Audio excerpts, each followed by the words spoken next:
Bom, boa tarde, voltamos aí com o nosso tema, a nova economia, e com o tema dos mais instigantes hoje em dia.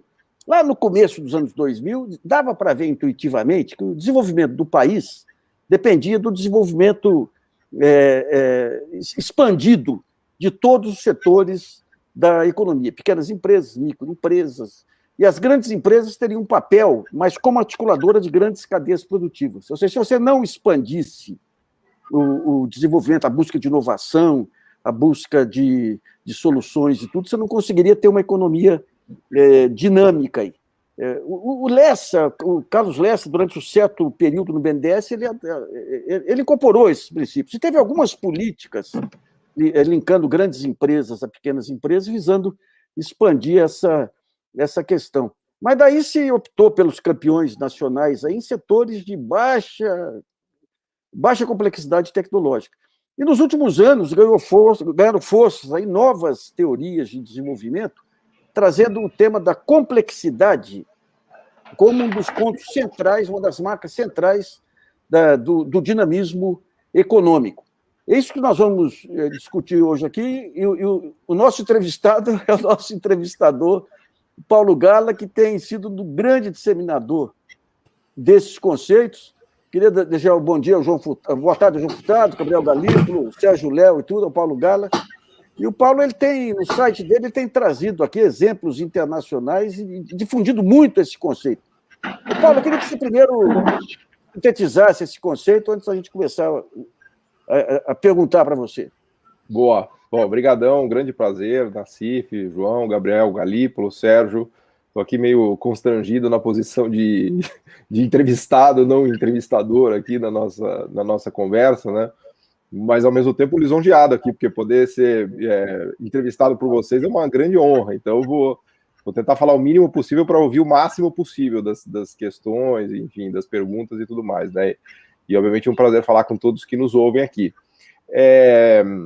Rapidamente, eu queria falar um pouquinho só sobre a complexidade econômica como uma ferramenta empírica, né? Quase que um ovo de Colombo, assim, a descoberta dessas medidas de complexidade econômica, porque elas têm muito a ver com o que a gente já conhecia de indústria, de industrialização, de sofisticação produtiva, tudo que estava bastante presente já na discussão dos economistas, dos antigos estruturalistas, dos cepalinos, né? Mas houve um pulo do gato ali no início dos anos 2000, mais precisamente em 2007, quando se publicou um trabalho na revista Nature, que, aliás, não foi publicada, não, foi na Science, ela não foi publicada entre economistas, porque os economistas ficaram com medo, né, do breakthrough empírico que foi desencadeado a partir dessas ideias de complexidade, e o trabalho seminal acabou sendo publicado na Science, né? Vejam vocês como os economistas são medrosos, né? Porque quando aparecem dados que derrubam as ideias, especialmente do mainstream, eles fogem disso. Mas eu acho que a grande sacada dessas medidas, que basicamente é olhar o que um país exporta, né? A grande sacada a partir da pauta de exportação, tentar entender qual é a sofisticação produtiva e a complexidade econômica de um país, né? E a intuição é que tem coisas que são muito difíceis de se fazer. Então, pensa em semicondutores, aparelhos de raio-x, aviões, né? Tem coisas cuja complexidade tecnológica, produtiva, é muito elevada e coisas que são muito simples de fazer, especialmente bens ligados à natureza. Agora, e tudo isso que eu estou falando é óbvio ululante, né? Mas a sacada foi pegar todos os dados de comércio internacional e começar a tirar medidas bastante objetivas e concretas da leitura dos dados de uma maneira que não havia sido feita ainda por economistas, né? E quem deu esse twist na visão, vamos dizer assim, foram físicos, econofísicos, porque é até uma historinha que vale a pena contar aqui em 2, 3 minutos das pessoas que chegaram nessa formulação da complexidade econômica, que na verdade são um físico, que é o César Hidalgo, que foi orientado pelo Albert Barabasi, que hoje é um dos maiores físicos das redes complexas, é um campo de conhecimento super novo que surgiu no final dos 90, das redes complexas, em que os caras usam estruturas de redes para estudar biologia celular, doenças. Se quiser, os caras estão usando redes complexas para entender, né?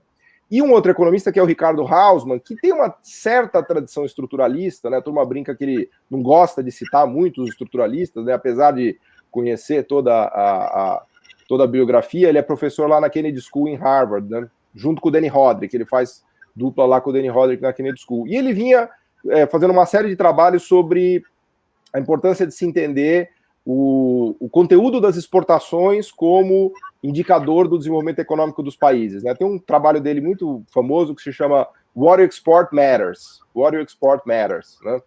Ele é um cara que ele é meio assim, ele tenta ser mainstream, mas ele não consegue porque as ideias dele meio que não se encaixam no mainstream, né? É como o Roderick também, né? O Roderick também tenta ser mainstream, mas ele não se encaixa exatamente porque as ideias não são muito permitidas lá. Mas o fato é que ele vinha dessa linhagem, vamos dizer assim, quase mainstream, e aí ele se associou a essa turma da econofísica, especialmente ao César Hidalgo e ao Albert Barabasi, e fez lá uma proposta para eles usarem as redes complexas para estudar o comércio internacional. E quando os físicos... Paulo, pode me interromper, senão eu vou embora. Não, só para o meio do nosso... Porque eu estou vendo, a gente pegou aí o comecinho, já estamos engrenados, tem gente que chegou agora e não sabe de quem você está falando. Vamos falar o nome aí do economista que você está mencionando. Tá, então são dois economistas. Localizar o nosso... Boa, o primeiro é o Ricardo Hausmann. O Ricardo Hausmann é um economista venezuelano, mas ele está radicado nos Estados Unidos há muito tempo já. Ele é talvez o principal nome, junto com o Danny Roderick, na Kennedy School of Government em Harvard, né? Ele tem um centro de estudos de comércio internacional e de desenvolvimento econômico. E o outro nome é César Hidalgo. O César Hidalgo é um físico de formação, é um chileno que fez física, né, mestrado no Chile, depois foi fazer doutorado em Notre Dame, nos Estados Unidos, orientado pelo Albert Barabasi. O Albert Barabasi é o grande físico das redes complexas hoje no mundo. E, pela primeira vez, eles usaram esse canhão de redes complexas para estudar o comércio internacional. E, ao aplicar essa perspectiva de redes complexas no comércio internacional, eles chegaram a conclusões que são, ao mesmo tempo, fantásticas e, ao mesmo tempo, óbvias, né? Porque são conclusões totalmente conhecidas entre economistas estruturalistas, cepalinos, né? Era basicamente o que o Prebisch e o Furtado falavam, só que visto a partir de uma perspectiva de Big Data, de redes complexas, olhando, vamos dizer assim, 50 anos de comércio internacional. E com algoritmos que são absolutamente quantitativos, não há nenhum juízo de valor ali, né?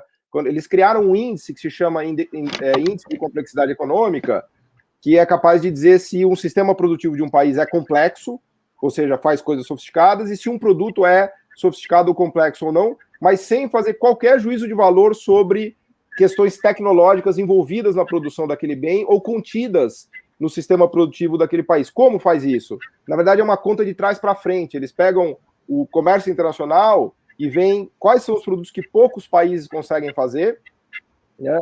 E a diversificação produtiva dos países. Então, é um algoritmo que só fazendo contas chega nessas conclusões, né?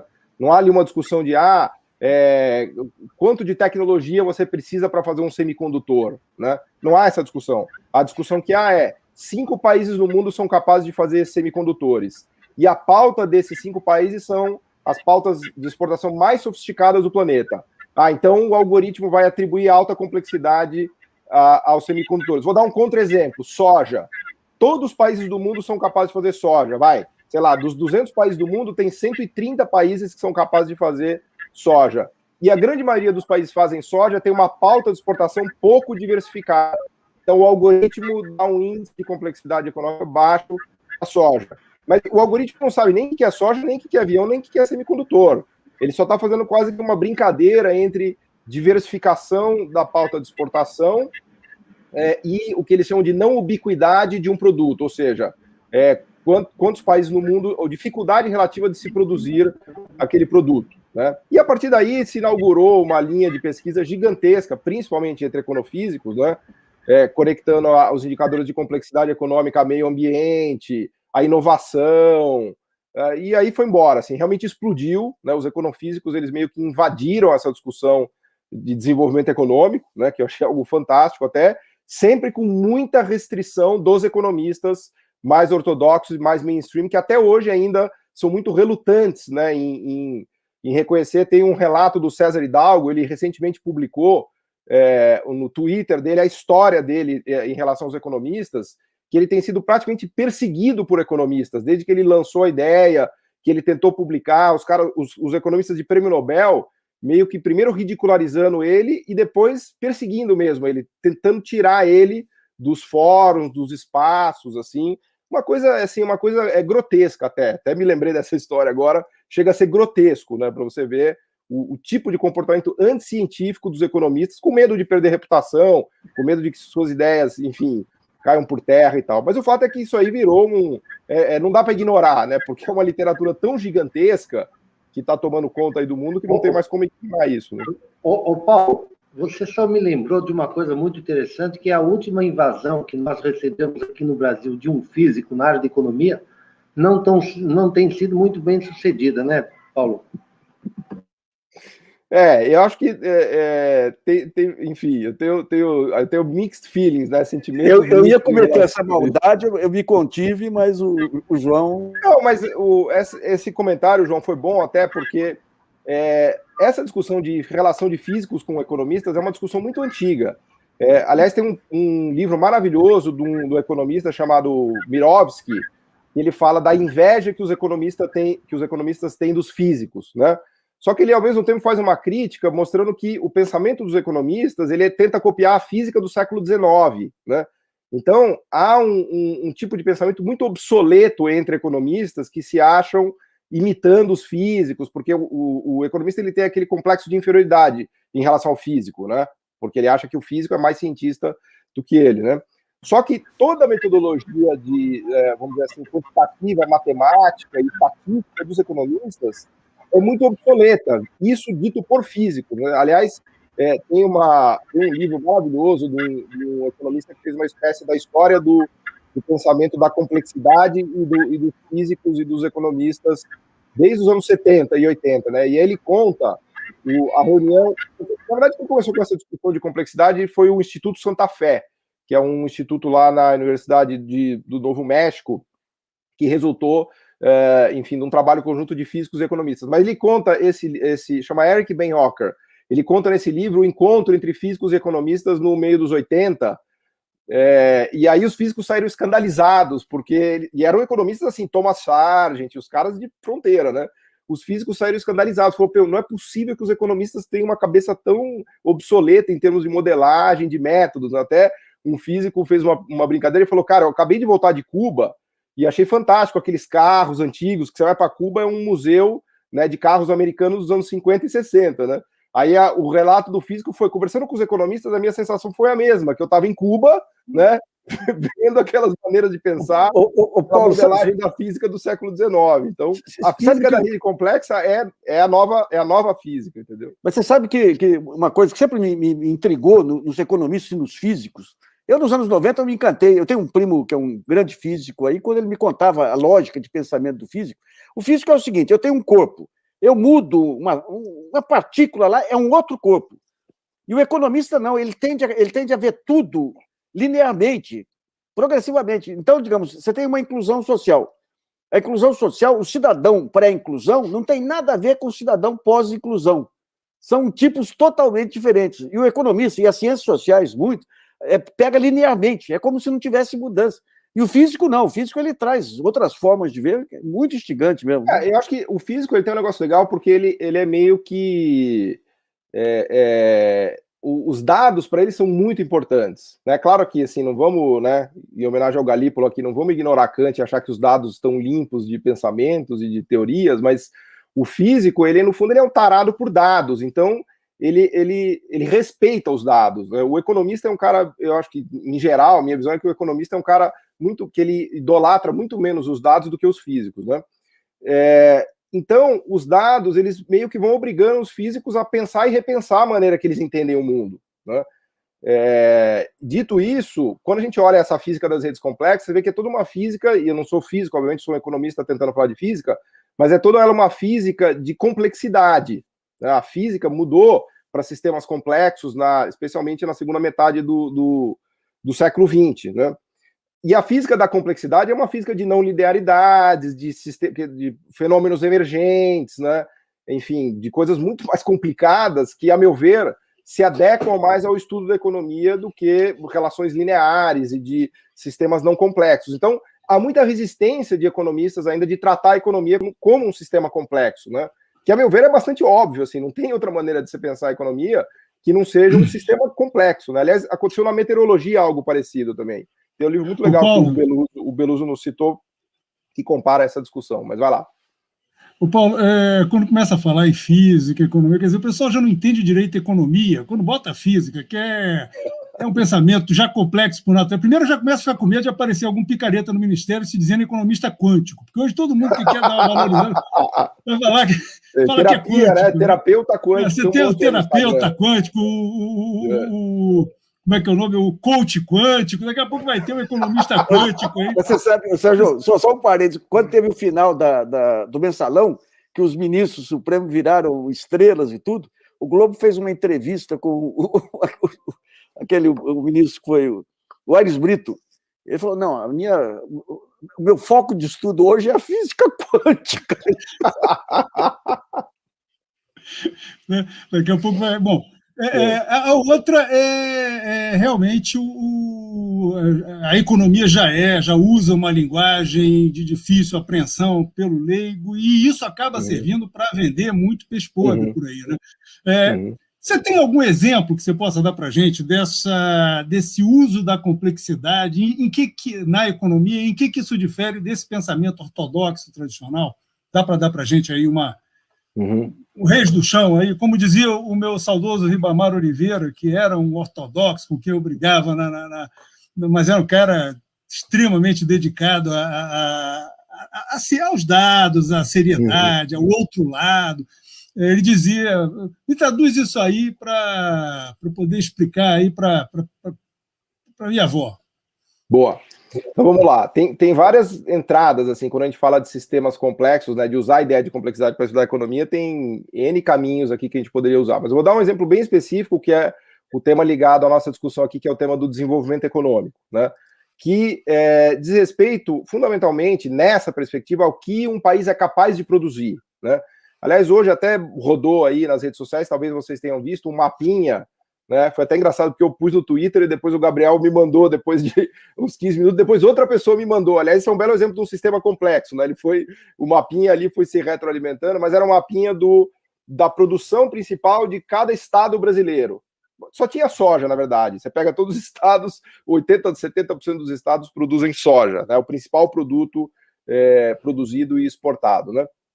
Então, esta ferramenta da complexidade, ela vai te ajudar a entender como é que a estrutura produtiva de um país, ou de um estado, ou de uma região, vai determinar se o país é rico ou pobre.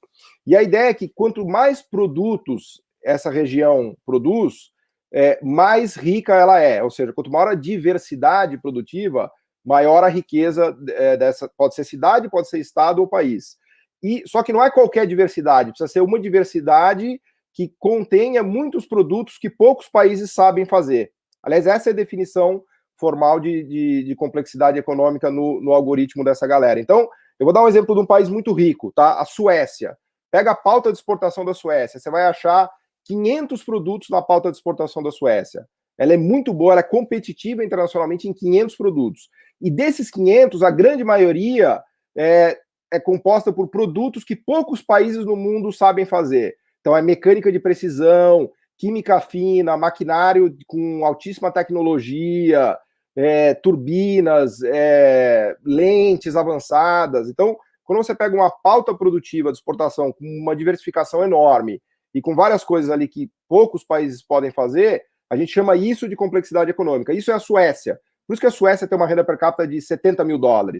Aí você pega um país africano muito pobre, Nigéria, né? A Nigéria tem 35 produtos na pauta de exportação dela. Desses 35, 20 são ligados a petróleo, gases de petróleo, minério de ferro e minério de cobre. Então, isso é um exemplo de uma pauta de exportação que não tem diversidade nenhuma e que tem produtos que todo mundo sabe fazer. Né? Então, o altamente complexo é rico e o pouco complexo é pobre. Só para dar um exemplo. Assim. Ô Paulo, só para pegar o seu exemplo aqui, eu estava trabalhando em cima dos dados aí do comércio exterior aqui, sobre os produtos e os estados aqui. A pauta brasileira, de acordo com essas classificações, tem 39 produtos. Exato. O Brasil... Aliás, na verdade, o Brasil ele é um país de complexidade intermediária, é importante dizer isso. Né? Quando a gente pega a base de dados de 200 países, o Brasil está no meio do caminho, porque o Brasil ele tem uma metade África e uma metade Europa e Estados Unidos. Né? O que é isso? Ele tem autopeças ainda relevantes, ele tem aviões sempre tem Embraer, né? Exato, ele tem um pedaço de maquinário também que é relevante. Né? O Brasil é a economia mais complexa da América Latina, disparado, assim, é só Brasil e México que são comparáveis, né?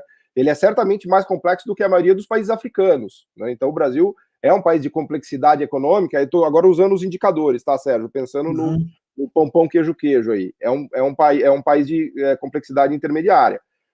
Mas está longe de chegar perto de Europa, de América do Norte, Estados Unidos, da Ásia avançada e assim por diante. Né? Agora, uma coisa interessante é que você viu um debate aí de uns anos para cá, de que quando você fala em complexidade, você está falando claramente em indústria, embora seja uma indústria cada vez mais carregada de informação, cada vez mais carregada de processos, mais do que, né, de conhecimento, mais do que máquinas e bens de capital, né, aquela coisa. Quando você fala isso, eu me lembro que o debate que vinha de um tempo era que a gente devia dar menos atenção à balança comercial e pensar mais na tal balança de serviços, que países mais desenvolvidos, como os Estados Unidos, como alguns países da Europa, cada vez mais a sua riqueza, e você vê isso pelas grandes bilionários do mundo, eram ou são bilionários que, a rigor, não produzem nada industrial. Eles são grandes, dominam informação, capacidade de tecnológica, de criação de informação e de logística, né, como é o caso da Amazon. Como é que você encaixa esse pensamento de que a indústria vinha perdendo a relevância para avaliar a complexidade, e aí eu estou usando o termo com a responsabilidade que ser jornalista me permite, a complexidade de um país, avaliar pela indústria seria olhar com o olho do passado. Como é que se encaixa isso aí? Não, essa pergunta é fantástica, porque eu estou me debruçando sobre ela há mais ou menos 10 anos. Né? Obrigado, eu estou me esforçando para fazer pergunta inteligente para não baixar o nível. A questão é o seguinte: primeiro, quando a gente fala de serviços, tem dois grupos de serviços, né? Tem uma divisão bem clara, que são os serviços tradicionais ou não sofisticados, que são basicamente serviços de cabeleireiro, manicure, pedicure, garçom, lojista, atendente, enfim, nada contra, mas são serviços de baixa produtividade e baixa qualificação. E tem os serviços sofisticados, ou que a gente poderia chamar de serviços avançados, ou até mesmo, se quiser, serviços complexos, né? E aí que a discussão começa a ficar interessante. Todos os países que desenvolveram um setor de serviços muito avançado e muito complexo são países que chegaram na complexidade máxima produtiva. Os indicadores de complexidade mostram que os setores de serviços mais avançados estão em países que têm as indústrias mais avançadas e complexas. Né? Quando a gente começa a olhar que serviços são esses, a gente percebe que eles estão muito ligados ao setor industrial. Pega, inclusive, um iPhone, um smartphone. A quantidade de serviços que tem lá, aliás, só existe porque existe o smartphone, né? O próprio smartphone abriu uma avenida, né, de serviços que antes eram inimagináveis, né? Então, mas o smartphone mesmo é fabricado na China, né? Exato, mas a questão é que, pensa no Vale do Silício. O Vale do Silício surgiu com os smartphones, né? Depois a Apple começou a transferir para a China, só que agora os americanos estão tão arrependidos que o Biden e o Trump estão fazendo plano atrás de plano para tentar recuperar esse tempo perdido. Aliás, tem um artigo do CEO da Intel de 2010, que é meio premonitório, que ele diz o seguinte: estamos desindustrializando o Vale do Silício e isso vai nos custar muito caro. Esse artigo dele é fantástico. Ele escreveu isso em 2010 e hoje toda a turma do Biden lê e relê esse artigo dele 3 vezes por dia, para não esquecer, né? Então os caras estão... Né? Mas enfim, essa é uma outra discussão, eu não queria enveredar muito por aí, mas o fato é que a complexidade... A alta complexidade é que traz também os serviços complexos. Ninguém criou uma economia de serviços complexos sem antes ter uma industrialização sofisticada. Não existe caso de pulo, né, de um país que não tinha indústria e pulou para o serviço. E, só para concluir, a indústria high-tech, ela nunca sai dos países ricos. Isso tem uns trabalhos recentes também muito legais. Tem uma amiga minha na África, que é a Fiona Treguena, que é uma pesquisadora brilhante, e ela tem feito vários trabalhos mostrando que a indústria high-tech nunca sai dos países ricos. Se você olhar Estados Unidos, Europa, Japão, a indústria high-tech está lá. A que sai é a medium-tech e a low-tech. Então, o país, quando ele fica rico, ele mantém o high-tech e ele constrói um setor de serviço sofisticado. E ele entrega todo o bagulho para os pobres, que é a indústria low-tech, poluidora, serviço tradicional, etc. e tal. Né? Então, essa ideia de serviços desconectados de indústria também é um negócio que não... Paulo,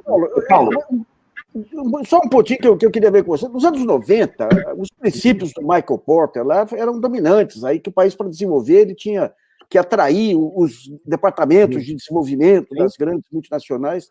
Depois se passou para essas cadeias globais de produção, que foi diluindo tudo.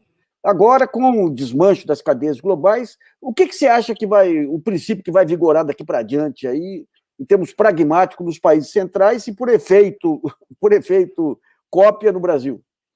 Então, a prioridade é cada um por si e Deus por todos, né? Porque agora a gente está numa guerra tecnológica e depois da pandemia ficou muito claro que você não pode entregar o seu sistema produtivo para as cadeias globais de valor, porque você vai estar vendido, né? E eu acho que os Estados Unidos é o melhor exemplo disso. Mas você mencionou o Porter, Nassif, e é interessante porque as ideias do Porter estão muito alinhadas a tudo isso que eu estou falando aqui de complexidade econômica, porque um país, para construir e reter complexidade, ele precisa de sistemas nacionais de inovação, ele precisa de plantas localizadas no país que tenham os centros de P&D, ele precisa de clusters de inovação, né?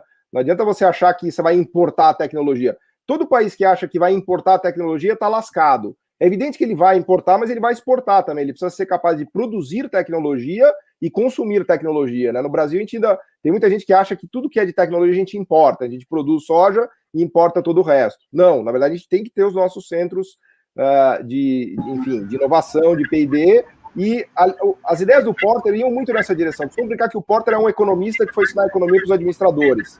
Na verdade, ele usa princípios de organização industrial, que são fundamentais, e aplicados em empresas e administração, né? Mas entre os economistas ele perdeu, enfim, ele é tido como um cara menor, mas na verdade as ideias dele são fundamentais, eu acho. São fundamentais, né?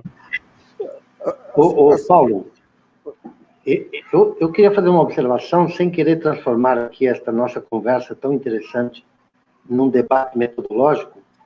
O fato de que os físicos não olharam por dentro a estrutura produtiva cria alguns problemas, né? Eu vou citar dois para a gente refletir junto, Paulo. O petróleo que o Brasil produz em águas profundas aparece no mapa da complexidade como igualzinho ao petróleo que a Arábia Saudita produz na plataforma territorial. Só que para ir buscar petróleo a 7.000 metros de profundidade, precisa mobilizar uma quantidade de recursos produtivos e tecnológicos fabulosa. Eu vou dar um segundo exemplo.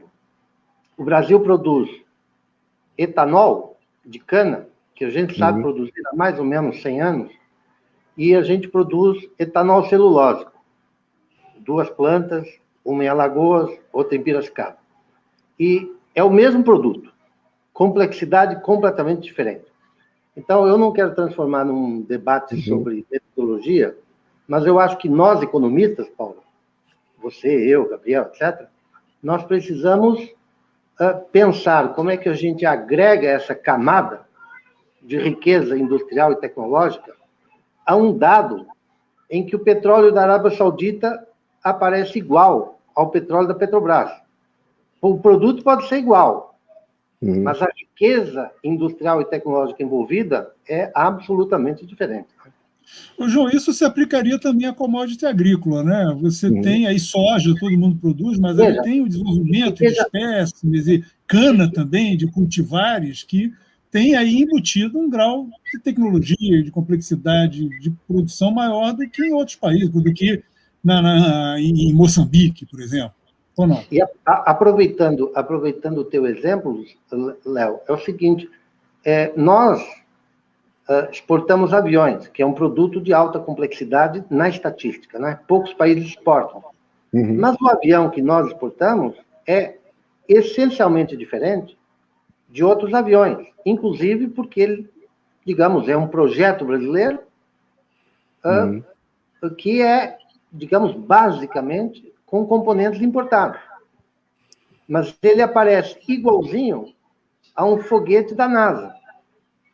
Então, tem aqui, quer dizer, nós economistas temos que ajudar os físicos a entenderem que o algoritmo é bom, mas ele resolve a primeira camada do problema, né? Não, na verdade, eu acho que eu sinto vergonha dos físicos, porque eles vieram estudar economia e falaram assim, vocês estão fazendo tanta cagada aí que eu vou tentar ajudar vocês, porque a gente que deveria ter chegado a essas conclusões da maneira que eles chegaram, porque não é responsabilidade deles cuidar de questões econômicas, né? Eu acho que eles até já fizeram demais, assim, por assim dizer, porque tudo isso que você está falando, João, é responsabilidade nossa mesmo, é a gente que tem que debater, desenvolver.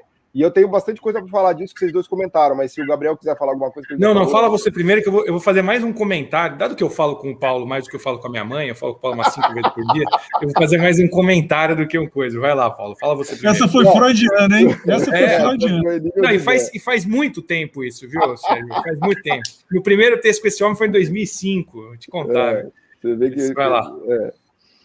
Mas então, eu pensei muito também nisso daí, João, porque eu sou um economista, né? E a gente tem a cabeça muito parecida, né? E aí, alguns pontos, né? Primeiro, para o algoritmo, petróleo é petróleo, cana-de-açúcar é cana-de-açúcar e etanol é etanol. Não tem diferença nenhuma.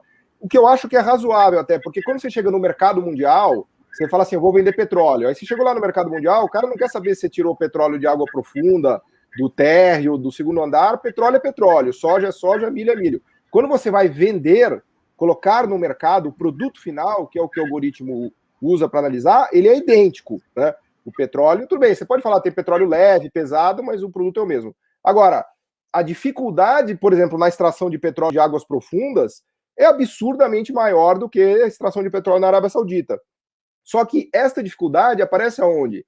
Nos equipamentos de extração de petróleo. Então aí que, quando você começa a destrinchar essa coisa da complexidade, fala, opa, peraí, o que é complexo é uma sonda que vai a 7 quilômetros de profundidade do nível do mar.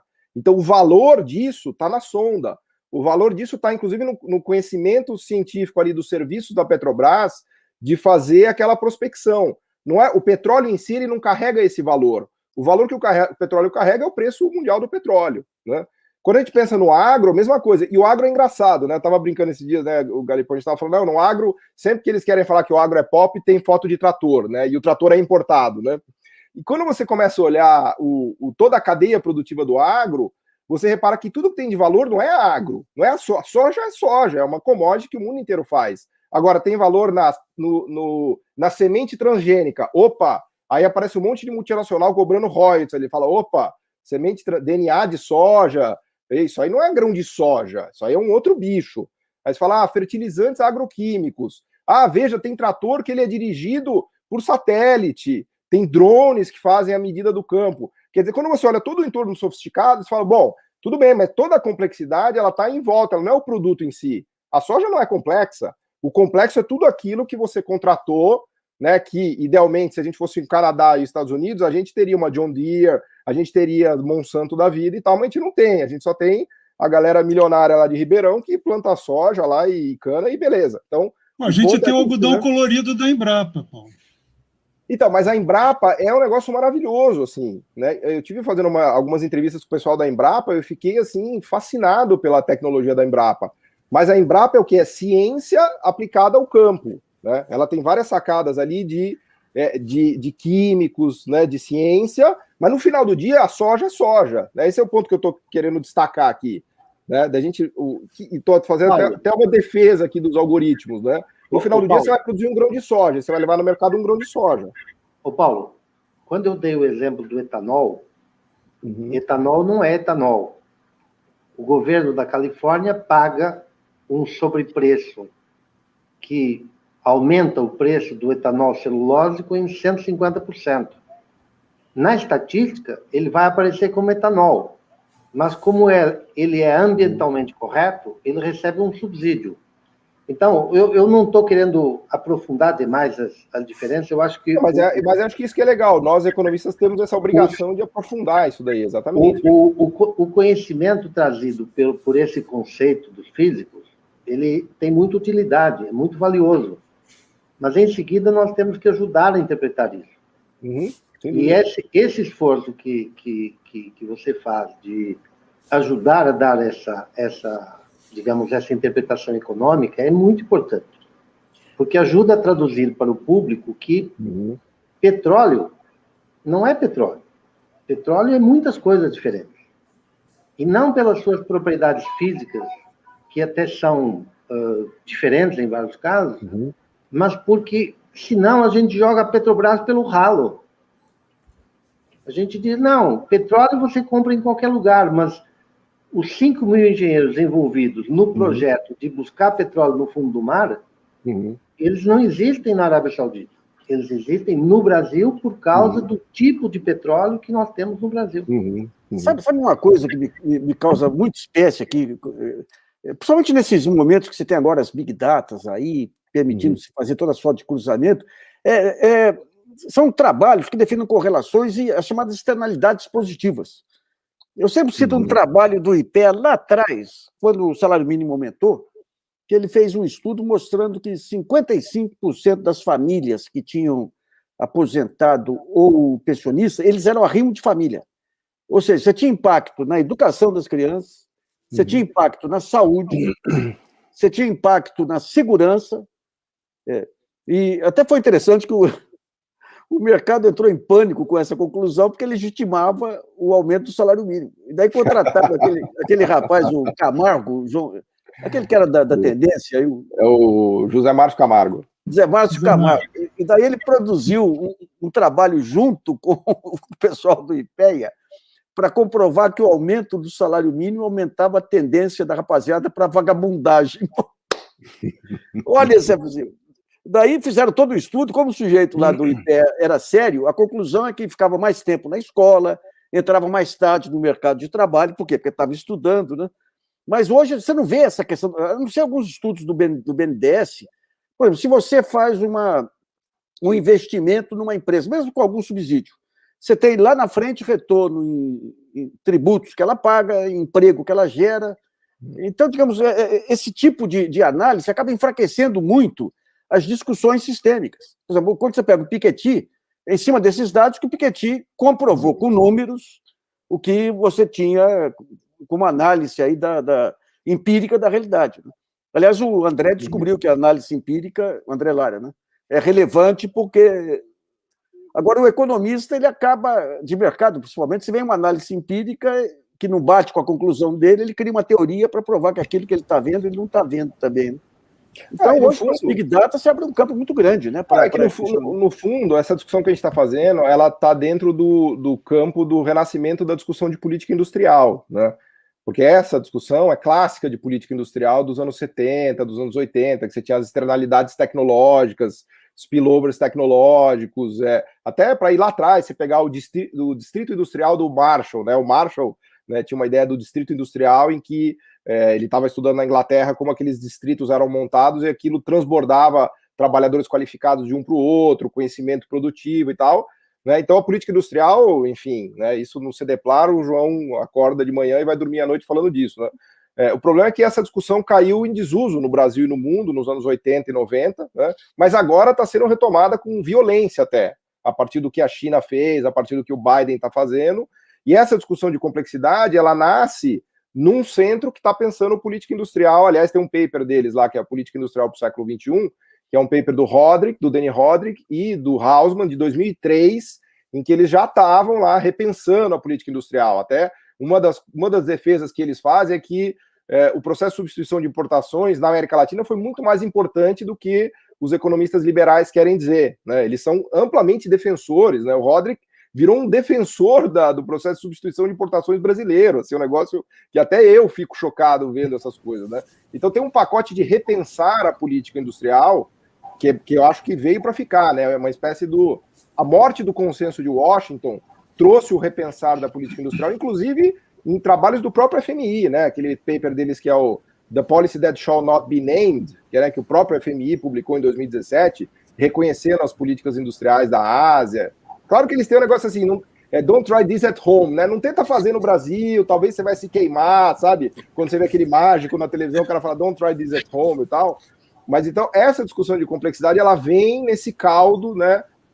Vamos dizer assim, de revisitar. Agora, João, só para não deixar sem resposta ao que você falou, eu acho que, sem dúvida, que a gente tem que dar toda essa interpretação econômica, né? O algoritmo, ele é uma coisa burra, assim, o físico, agora eu vou chamar o físico de burro, ele chegou lá e pegou aquela base de dados, rodou uma rotina, usando diversidade e não ubiquidade, fez umas contas e chegou no algoritmo e falou, é isso aqui, acabou. Por isso que eu falei, não tem nenhum juízo de valor nessa discussão. A nós cabe fazer a discussão de juízo de valor. Por exemplo, a Petrobras eu acho que é a grande ponta de lança tecnológica do Brasil. Eu acho que a gente não tem nenhum instrumento mais poderoso no Brasil de desenvolver tecnologia que a Petrobras. Né? Porque ela é capaz de... A Embrapa também, né? A Embrapa também. Aí porque tem esse jogo, todo esse jogo de biotecnologia que está aí quicando muito, e que muito. Poderia ser, não, e o pessoal na Embrapa, atraso não tomar conta ali da... Eu tenho conversado com eles têm 40 centros de pesquisa, laboratórios lá, eles estão olhando muito a coisa de biotecnologia, assim, realmente são centros fantásticos. Agora, que o petróleo um produto simples no algoritmo, não há dúvida. Agora, daí a gente não vai concluir que a Petrobras não é importante, né? A Petrobras Léo, oi. Pode fazer um comentário sobre a Embrapa, não? Faz favor, eu queria fazer um comentário que é o seguinte, a Embrapa é uma instituição brasileira pela qual nós devemos zelar de manhã, de tarde, de noite e proteger. Mas o grande papel da Embrapa, digamos, foi construído no passado. Hoje, os pacotes tecnológicos que são usados no Brasil usam muito pouco a Embrapa. Não tem nenhuma semente de nenhuma cultura importante em que a tecnologia Embrapa tenha uma participação superior a 10%. Nenhuma.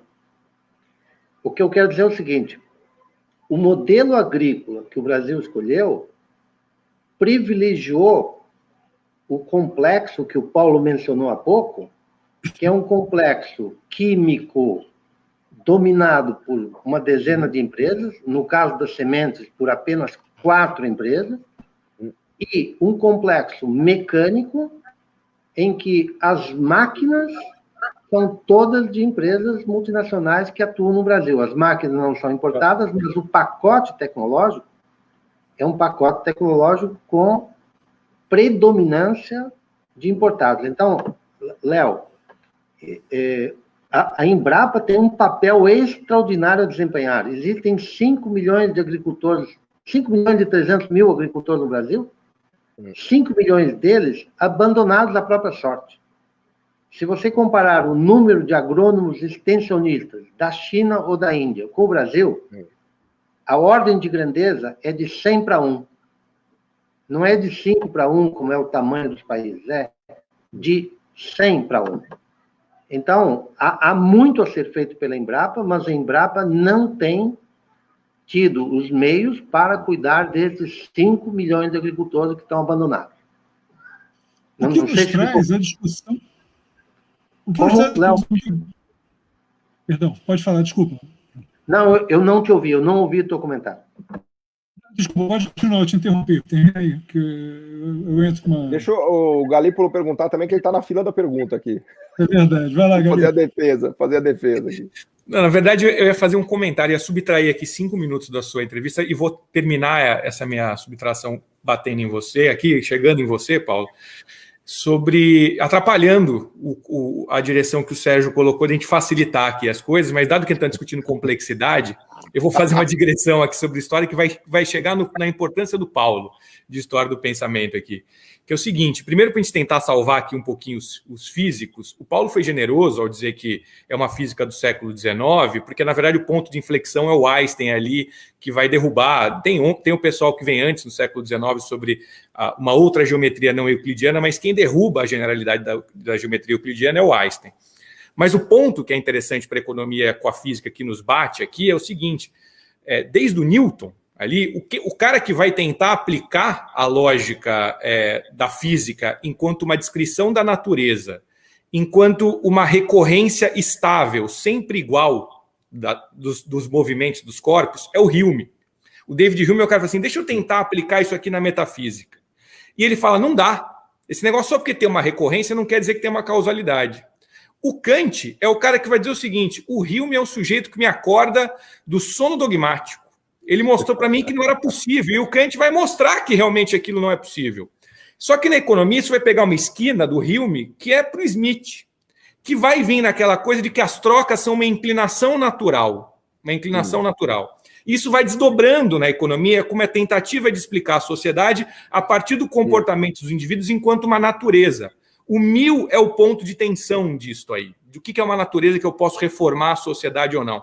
Mas a economia vai seguir nessa tradição numa ideia de apresentar os comportamentos dos indivíduos como algo impossível de ser mudado, associado a uma natureza, justamente para afastar a possibilidade de você reformar a sociedade. Esse é o papel que ele vai desempenhar ali. E você brincou, Sérgio, sobre a questão de ter um economista quântico, né? Você sabe que junto com a revolução que o Einstein fez, vai o Max Planck fazer da física quântica, que vai abandonar as ideias de trajetórias, que é justamente essa ideia que você consegue prever uma trajetória de um corpo.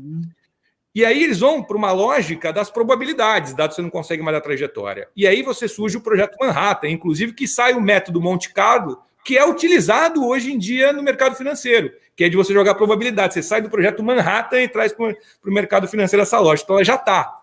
Essa lógica você utilizar a física quântica para fazer as projeções.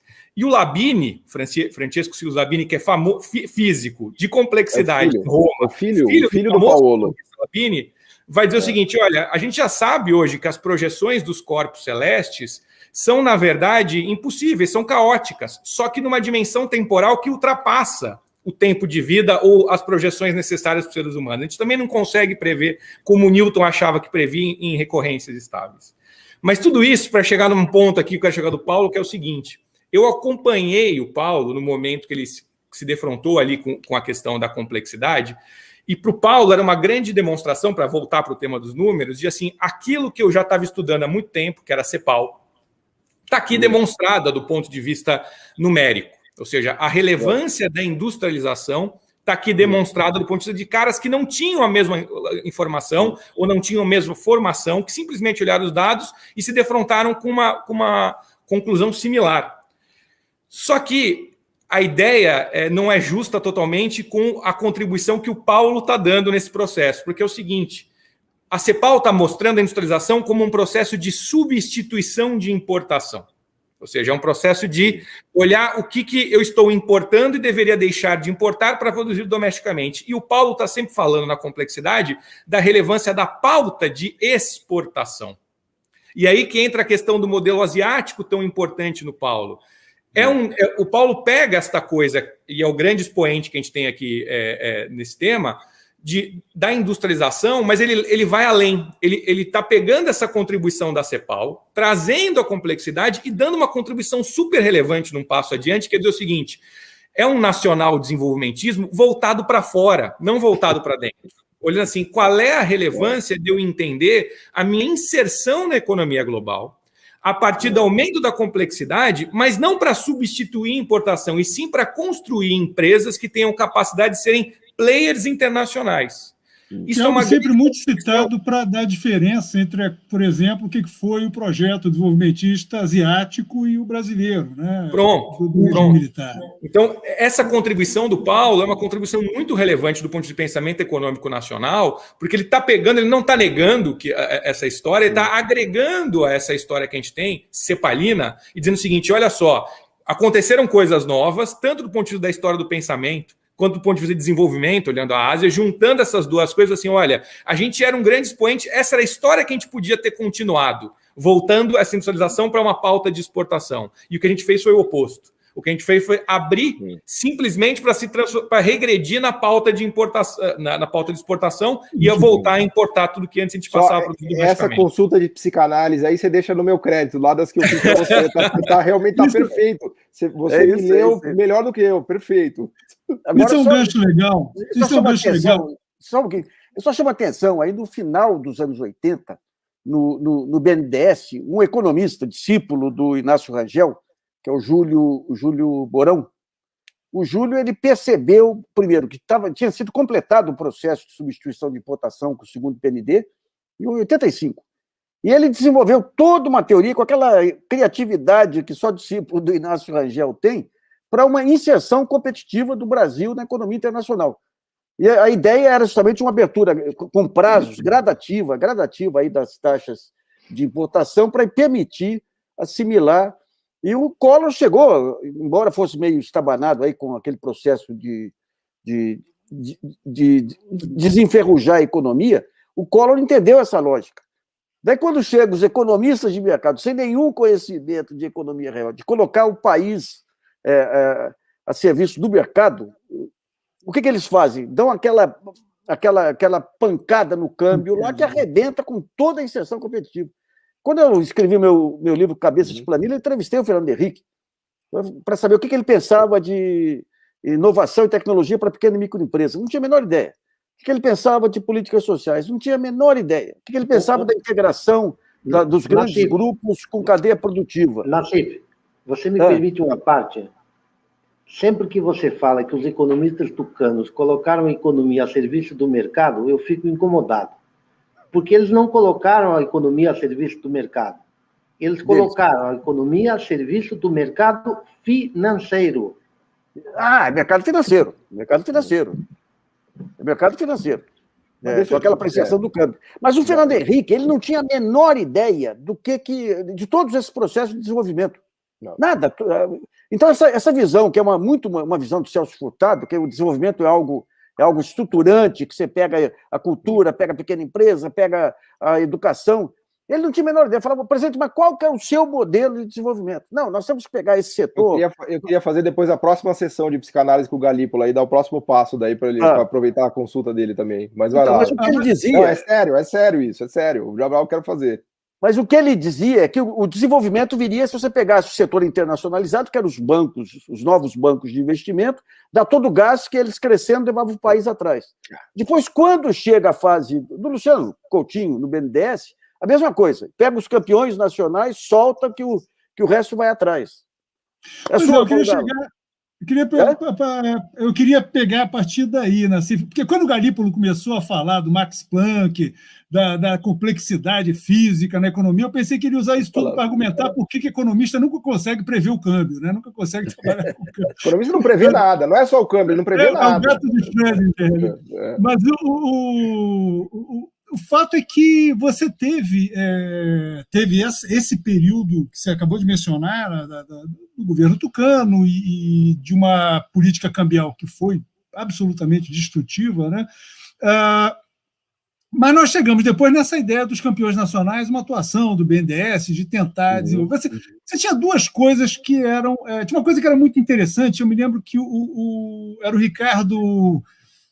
Ricardo Belchovski que falava, ele estava na época na CEPAL, eu acho que ele passou no governo, que toda essa política social não era só política para dar dinheiro para pobre, tinha uma lógica econômica de estimular o mercado consumidor interno, que foi um mercado que acabou alimentando muito essa prisão da substituição das importações. A gente achava que tinha um mercado gigantesco, a gente podia se bastar com o nosso mercado interno. Né?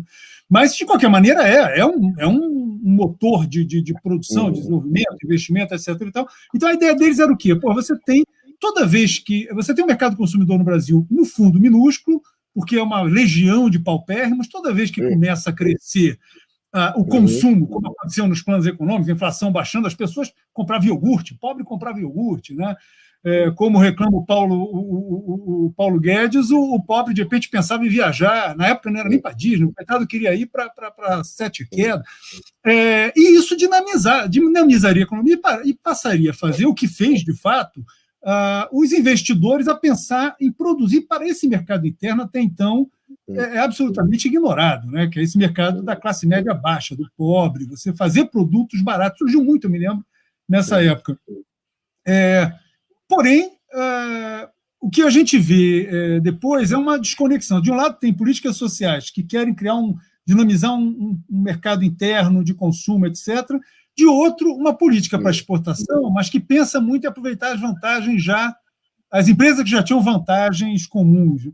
Houve desculpa, mas eu queria que você falasse um pouco sobre, não é nem pergunta, eu jogo essa pauta. Não, tem que ser legal, porque isso daí me permite fazer a próxima consulta com o Gabriel, que é o seguinte: quando a gente pensa o governo, vamos pensar a era Lula, Dilma, da ótica da complexidade econômica, né? Eles tinham uma ideia de reindustrializar, enfim, né, toda a discussão cepalina, estruturalista, estava na cabeça deles, mas acho que teve dois grandes equívocos ali. O primeiro deles foi o câmbio juros, né? O mix câmbio juros foi mortal por um processo de reindustrialização, né? Quando o câmbio voltou para 1,50, o Meirelles deixando os juros ali no 15%, 18%, a gente voltou no registro FHC dos anos 90.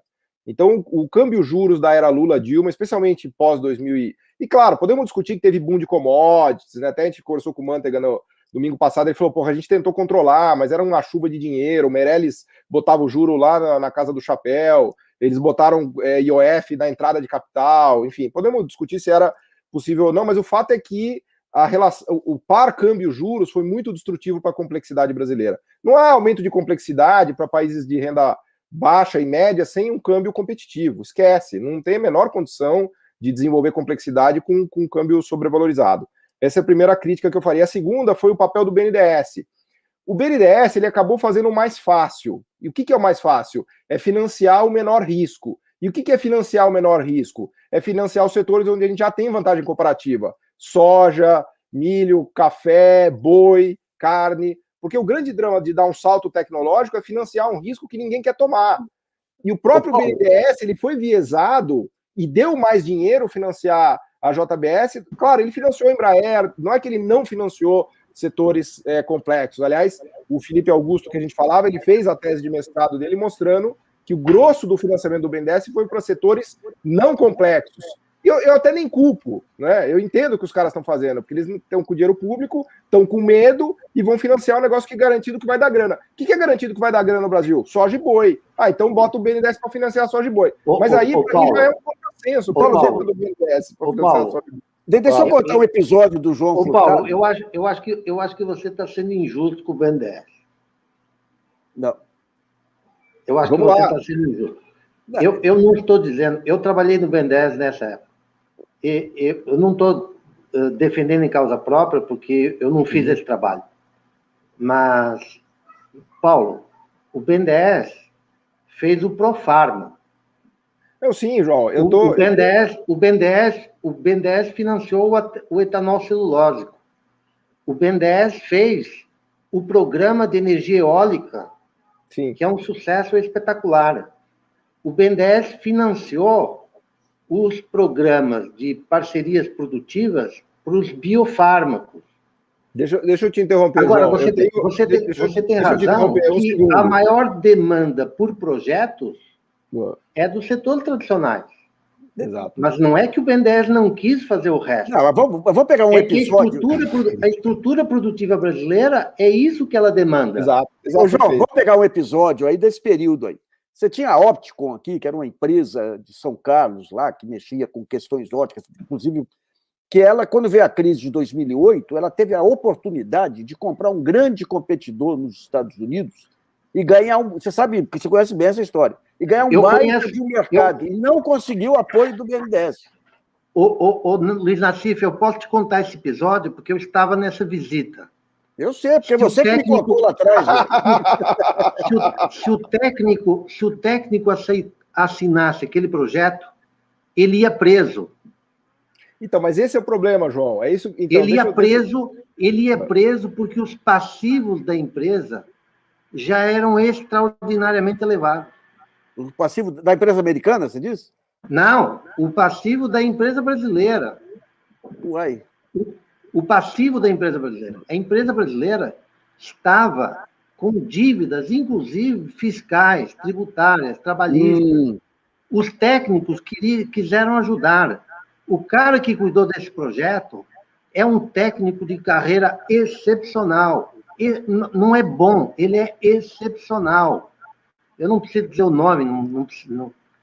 O departamento que cuidou disso é o departamento que acredita em política industrial, que fez todo o possível, mas não dava. Tá. Então essa parte você não me contou na época lá. Deixa eu falar uma coisa do BNDES aqui rapidamente. Assim, João, eu não só concordo com você, como eu estou fazendo um podcast com o pessoal do BNDES há 6 meses, em que a gente tem 15 episódios, todos eles de 1 hora, em que a gente conta exatamente todas essas histórias que você falou. Então aproveito e fazer a propaganda aqui. O podcast chama Missão Desenvolvimento. A gente tem 15 episódios conversando com técnicos do BNDES, de todos os setores, das coisas que deram certo, porque o Brasil ficou com essa... Tem vários fake news, né? A fake news da caixa preta do BNDES, o fake news que só fez campeão nacional inútil. O Brasil foi tomado por fake news que nos trouxeram na situação atual. Mas então, só para aliás, hoje o Bolsonaro admitiu que estava enganado sobre a caixa preta, né? Finalmente. Ele admitiu? Ele admitiu hoje. Agora, dá propaganda completa. Onde é que está esse podcast aí, Paulo? Missão Desenvolvimento, www.missãodesenvolvimento.com, você acha lá. Então a gente entrevistou o pessoal da VEG, da energia eólica, os biofármacos, o Gadelha sobre as vacinas. Assim, basicamente, quando você olha o Brasil de hoje, você encontra o BNDES em tudo. Tudo que deu certo tem BNDES. É impressionante. Sim. É impressionante. Agora, isso não retira a crítica que eu estava fazendo de que 70% do dinheiro do BNDES não foi voltado para esses projetos fantásticos e que deram certo. 30% foi. Os outros 70% não foram. Por quê? Porque a economia brasileira é gigantesca e a vantagem comparativa desses setores é tão grande que elas sugam tudo que tem aqui de financiamento e de tomada de risco. Então, de novo, é muito mais fácil para o BNDES financiar coisas que estão ali de baixo risco, que estão ali do lado e que demandam bilhões, do que financiar coisas que vão nos fazer competir com alemães, com austríacos, com suecos, com japoneses e assim por diante. Então, é importante, João, e eu queria fazer esse ponto aqui, porque a gente tem que reconhecer os dois lados. O papel maravilhoso que o BNDES fez, os projetos estão todos lá. Se vocês olharem no Missão Desenvolvimento, vocês vão ver entrevistas incríveis que a gente fez com os diretores do BNDES e com o Embrapa e tal. Só que também tem esse outro lado. E quando a gente pega os 500 bilhões de reais, você vê que 400 bilhões foram colocados na soja, no boi, no milho e na cana. E 100 bilhões foram colocados nisso. Claro, assim, podemos olhar isso de várias maneiras, mas eu, queria estar na China, eu queria ter 10 BNDES com 1 trilhão colocado nos setores que tornaram a China o que é a China, né? Então é nesse sentido que eu tô, enfim.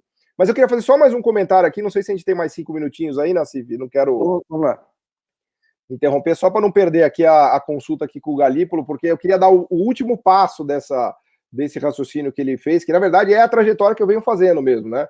Porque a gente primeiro cresce estudando que a substituição de importações do Brasil foi uma porcaria, deu no que deu, por isso que o Brasil... Porque existe a visão do economista de mercado financeiro no Brasil é assim, a política industrial é uma sujeira, o governo é corrupto, só faz porcaria, então a gente precisa limpar toda a economia de política industrial e de Estado, que ela vai florescer e brotar como uma economia de mercado fantástica.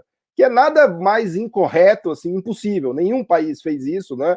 Todos os países que ficaram ricos foram muito sujos, né? Aliás, um livro que eu tinha vontade de escrever é A Sujeira do Desenvolvimento Econômico, né? Você pega as políticas do Hamilton, os alemães, os japoneses, os chineses, né? O que desenvolve é a política industrial na veia mesmo. Até os americanos lembraram disso agora e botaram o Biden para trabalhar, né? Agora, é claro que se você usar a política industrial, não há uma garantia de sucesso, né? O Brasil usou, a América Latina usou, a África do Sul usou, a Indonésia usou e deu errado, né? Então, usar política industrial não garante que você vai se desenvolver. Agora, sem política industrial, você vai ficar sempre uma África. Isso não tem a menor dúvida. Então, o Brasil já deu um passo fantástico, que foi chegar na renda média, com a política industrial, com o processo de substituição de importações. Não fosse isso, a gente seria hoje uma Nigéria, não tenho a menor dúvida. Agora, para dar o passo final, que é difícil, que é o passo da complexidade, da alta complexidade, e aí aparecem novos indicadores aqui. Todo o jogo da complexidade elevada se dá no mercado mundial, não existe complexidade autárquica do mercado interno. Todo e qualquer produto complexo ele é negociado no mercado mundial. O jogo da riqueza é um jogo de comércio mundial.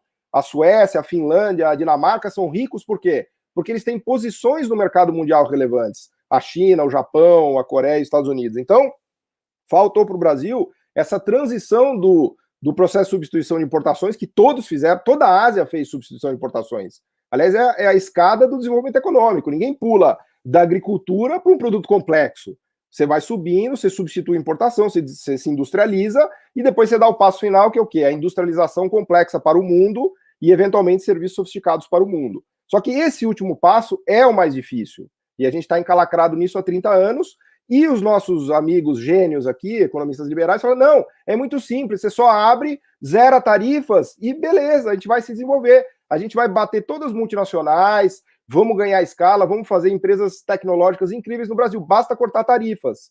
E aí você corta a tarifa, Paulo, o que acontece? As multinacionais te trucidam, né? E você se Ô, desindustrializa. E aqui estamos nós, entendeu? Paulo, o pior, Eu o mais quero grave, a análise disso aí depois, viu, Galipão? Eu quero essa consulta aí depois. o mais grave do argumento que você apresentou é que tem industrial brasileiro vencedor que acredita nisso que você acabou de dizer, que é só ele quer importar o pacote 4.0 para a empresa dele. E não, mas eu estou te dizendo que os economistas liberais de mercado conseguiram convencer até bons empresários brasileiros de que é só abrir que resolve tudo. Não, a gente vai virar uma África, assim, quanto mais o processo de abertura avançar, mais a gente vai se africanizar. A gente vai virar uma África do Sul, com uma desigualdade brutal, com o Condado Faria Lima cheio de milionários andando de carro blindado, o agro forte, a mineração legal, e 30 milhões de pessoas desempregadas e com uma desigualdade gigante. É a África do Sul, assim, se vocês quiserem, basta olhar a África do Sul. O Brasil caminha para ser a África do Sul, né? Isso aí, pessoal. Muito, muito instrutivo aí a rodada de hoje. Aí. Queria agradecer muito aí ao Paulo Gala, ao Gabriel, ao João Furtado, ao Sérgio Léo. E ficamos aqui marcando para a próxima semana aí. Um abração em todos aí, aos nossos espectadores. Gente. Aí. Agradeço aí muito as perguntas todas. Obrigado. Valeu, PG. Falou, gente. Um abraço. Um abraço para todos.